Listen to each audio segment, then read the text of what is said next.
ఎక్కడికి వెళ్తామే? అమ్మ ఎక్కడికి పంపించదు. గుడికి వెళ్దాం, ఎలాగో రెడీ అయ్యే కదా ఉన్నాం. సరే సరే పద. అమ్మ నువ్వు పెద్దడు కానీ నువ్వు అమ్మా అమ్మా మేము గుడికి వెళ్తున్నాం. మన ఇంటి దగ్గర ఉంది కదా శివాలయం, అక్కడికి వెళ్తున్నాం. అయితే తొందరగా వచ్చేయండి, ఎక్కువసేపు ఉండొద్దు అక్కడ. అలాగే అమ్మా.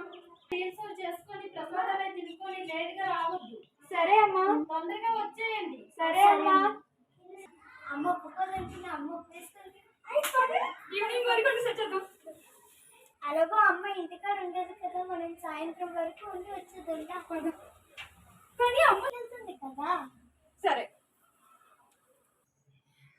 గేట్ తీసేదు, అమ్మ లేనట్టుంది. అమ్మ కంటే ముందు మనమే వెళ్ళిపోదాం.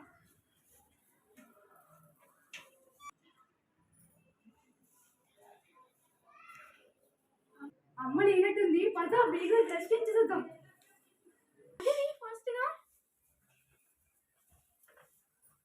అమ్మయ్య, ఈ రోజు మనం రీల్స్ బాగా ఎంజాయ్ చేస్తాం కదా, ఒక్కొక్కటి చేసి చాలా హ్యాపీగా ఉన్నాం కదా.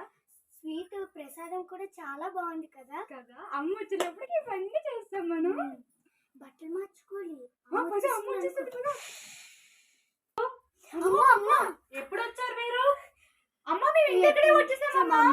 లేదు, పక్కింటి ఆంటీ చెప్పారు నాకు, మీరు చాలాసేపు గుళ్ళోనే ఉన్నారంట కదా.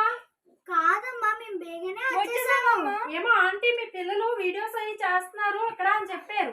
అమ్మ ఆవిడ మీ సంగతి చెప్తాను, ఆగండి. అమ్మ ఆవిడ ఎవరిని చూసిందో ఏమో అమ్మ, మేమిద్దరం బేగా వచ్చేసామమ్మా.